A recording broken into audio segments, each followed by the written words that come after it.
Today I want to talk about learning languages in chunks. I'm sure it's a concept that many of you are aware of. I'm going to tell you why I think it's important and how we go about learning languages in chunks. Quite a while ago, maybe 25, 30 years ago, where up until that point, people tended to think that language learning was all about words and grammar. So if you have all these words and you learn the formula, then you'll be able to use the words correctly according to sort of standard usage for that language. Then a Professor Lewis came along and suggested that, in fact, no, as much as 60% of any language, it consists of these sort of formulaic or formula-based chunks, words that belong together. In my view, it's not just the obvious sort of collocations, by the way, or on the other hand, or expressions like that. Everything about the language consists of words that normally are used together with other words. And I remember when I was correcting English at Link, the biggest problem was not grammar per se, but that people would choose the wrong word. Word choice, word usage. And that has all to do with this idea of chunks. And so words are used together with other words, and those are chunks.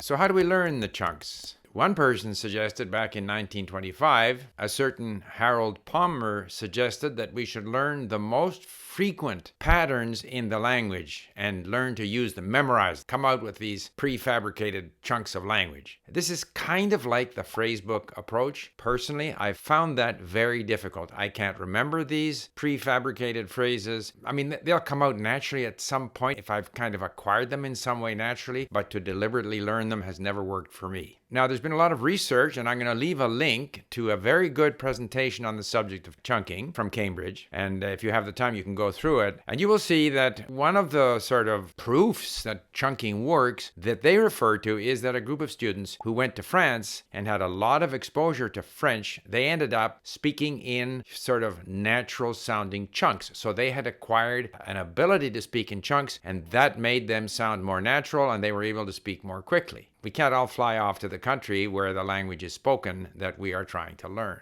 But as you'll see from this link that I left you, the teachers want to teach. So if chunks are important, then they want to teach them. They want to have, do we teach them for frequency? Do we teach them for ease of learning? They come up with different criteria so that they can deliberately teach the chunks that the learners should learn, which in my way of thinking is kind of putting things backwards, as I shall explain.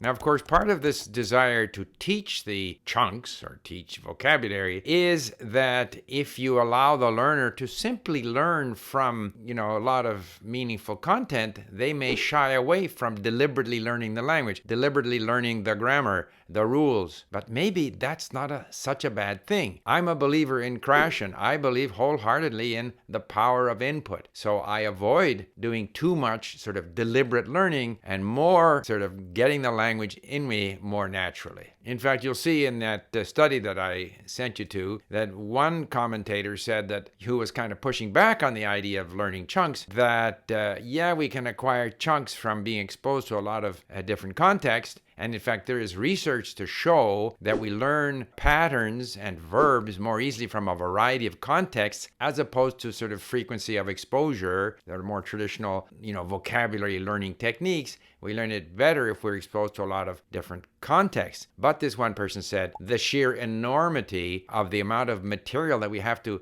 consume in order to acquire our vocabulary and our chunks from sort of input is just, it makes it impossible. But then I go back to these students who were studying French, who went to France and came back with natural chunking. They didn't do it because they deliberately studied chunks. They did it because they had a lot of exposure in meaningful contexts, in speaking to people. They were interested in what they were hearing. They were picking up the language. They were trying it out. And gradually they spoke more and more naturally. Gradually they used more natural chunks. So this brings me back to my Turkish learning. So this morning I had a lesson with my Turkish tutor, and of course I struggle mightily to produce particularly the verb forms correctly in Turkish. And kind of I say to myself, will I ever be able to do that? And of course, I know from experience that I will gradually be able to do that better and better as long as I trust the process. So I have a lot of words in my vocabulary that I can trot out in our conversation, connecting them with very poor grammar. And over time, I believe I will get better at it. So my strategy is massive exposure. So as I did with Polish, as I did with Danish, as I did with other languages, I find a website which has audiobooks and ebooks, which in the case of Turkish is Storytel. And the big advantage of getting on these websites is that in addition to podcasts that you can subscribe to, you can also, once you connect with audible.com, if you're learning English or Spanish, or in my case, Storytel or Publio.pl or Saxo, I think it was for Danish, it shows up on your Apple CarPlay screen. So the minute I get in the car, I just turn on an audiobook that I'm listening to in Turkish. I'm listening to it. I'm picking up chunks here and there. I don't understand actually what they're talking about, but I do hear very clearly defined chunks that form part of the language that I eventually want to be able to use. And so what I then do is, because I always get the audiobook and the ebook, then I go into the ebook on link, and in particular, as I'm reading it, where I see some really useful chunks, I can go into sentence mode. I can link some of these words together to form phrases. I can review them, and then I have to reassemble the sentence. And in this way, I get a sort of a random exposure to different chunks. Of course, it's not the tremendous number of chunks that I will eventually need, but slowly I'm going to be picking up and noticing and collecting more and more of these chunks through massive exposure to the language and the occasional